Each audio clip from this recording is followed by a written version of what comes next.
Hi, it's me, Meses. Dahil hindi natin afford ang city, dahil masyado siyang magastos, at wala naman tayong naipon, kundi eye bags. Tapos meron pa tayong mga anak na kailangan nating bilhan ng mga gamit. Dahil isang araw, natulog ka, paggising mo, malapit na ulit ang pasukan. At magpapanik ka na naman. Dahil hindi lang naman isa, dalawa, kundi tatlo ang anak ng Meses na kailangang bilhan ng mga gamit sa eskwela. Kaya, dito na lang tayo mamamasyal sa amin para nakatipid ka na. Mag-e-enjoy ka pa. Kasama ko nga pala ang aking asawa at ang aking tatlong anak. Hindi namin ito plinlano at biglaan lang ang aming lakad dahil pahapon na po yan mga Meses. Tignan nyo naman si Reyna. Alam niyo, binibidyohan siya. Sa halip na magpaganda, nagpapapangit pa sa camera. Ayun na nga pala, nandito na tayo sa Barangay Malabrigo. Isang barangay lang ang pagitan mga Meses. Yung amin ay Sawang, tapos Sulok, tapos ito Malabrigo. Ayun nga pala, kung makakapunta kayo dito, dadaanan nyo ang maraming beaches, maraming bahayan. Ang kabila ay bundok, ang kabila naman ay dagat. Kaya habang bumabiyahe kayo, hindi kayo maiinip. Siguradong mag-i-enjoy kayo. Walang sayang, walang tapon. Ang ganda-ganda. At yan, nandito na kami mga Meses. Mabilis lang kasi malapit lang naman. Maganda yung daan. Walang bulbugan. Kalsadang kalsada yan mga Meses. Tsaka may mga tindahan kayong madadaanan. Ang lawak-lawak ng dagat, ang sarap-sarap pagmasdan. Ang kalma-kalmado, hindi katulad ng bulsa ko, parang binabagyo.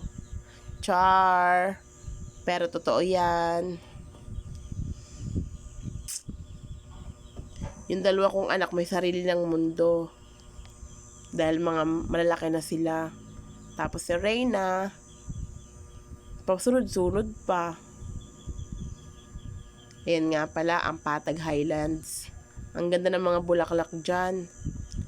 Ng mga puno. Nagbeberdihan pa kahit tag-araw na. Nagtanyo, kalikot-likot talaga ng Reyna na yan.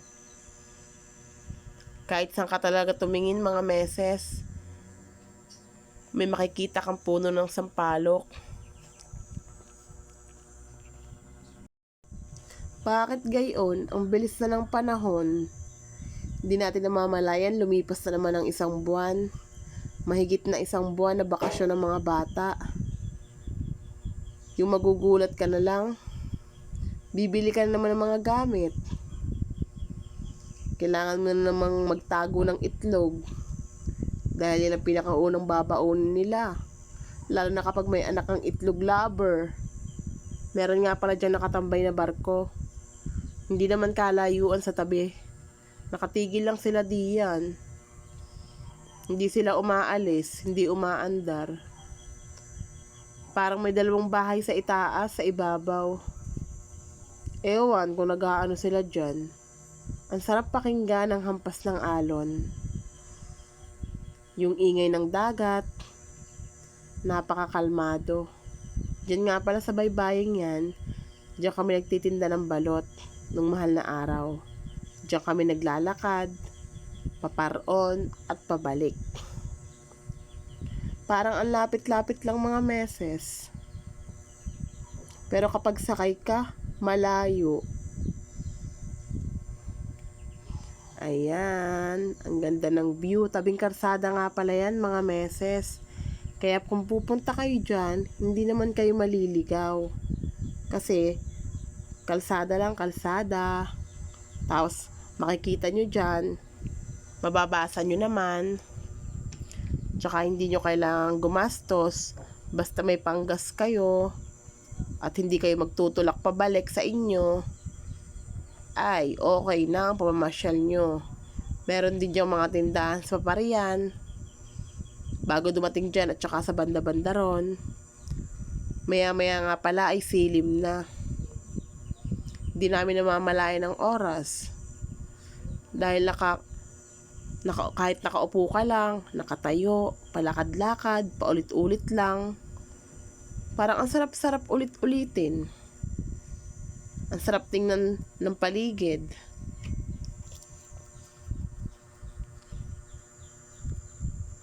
May baon din naman kami diyang kaunting pagkain. Tapos nakalimutan namin ng tubig. Yung hindi mo plano, ay di ayan, ang ending, kulang-kulang ang baon. Yung pamasid-masid ka, baka magkikita ka ng piso. Yung ganda ng view, hindi nakakaumay. Grabe yan. Parang ang chill-chill lang. Sayang naman. Yung nakatingin ka lang, nakaupo, nakatayo, lakad-lakad. Yung lahat na ng pwesto ginawa mo. At pasok ka na naman. Pero hindi ka maiinip. Hindi ka makakaramdam ng inip. Maalala naman ng mga bata na, lalo na kapag nature lovers kami, kahit dito lang paikot-ikot, mga meses. Ang kalma-kalma ng dagat. Buti pa yung dagat, kalmado. Pagmasdan. Habang ako nagpapanik sa kukuha ng pera. Ay, lugar. May ganun. Kasi kahit naman nandito lang tayo, ayan, hindi nga pala naman mga natin meses lagi napupuntahan. Lulubog na ang araw. Kasi madalas nasa bahay lang tayo. Marami na dyang namamangka. Sa school. Para manghuli ng pang-ulam. Mamalengke, saka lang tayo nakakalabas. Nakakahulihan nga pala ho din sa amin ng pusit at saka yung isdang tilos. Ganyan lang ang buhay nating mga meses. Ayan o, kalawak ng dagat. Ayan nga pala. Natatanaw ang Mindoro. Nagdadaanan. Ayan na nga, ang mga bangka. Maliliit na manging isda. Tingnan nyo, ang kulit-kulit dyan ni Reyna. Pabalik-balik, papunta dito, papunta doon. Blong-blo ang ulap. Chill na chill lang. Lakad ng lakad ng aking mga anak. At ayan na nga, mga meses. Papunta dito, papunta doon, pabalik-balik lang. Nagmamasid-masid. Yung kulay ng kalangitan, rumireflect. Ayan na nga, may hinihilang mananabot. Galing doon sa kabilang resort, mga meses. Ang cute, ang daming sakay. Ang ganda, namumula na ang paligid. Nasa gitna sila ng dagat.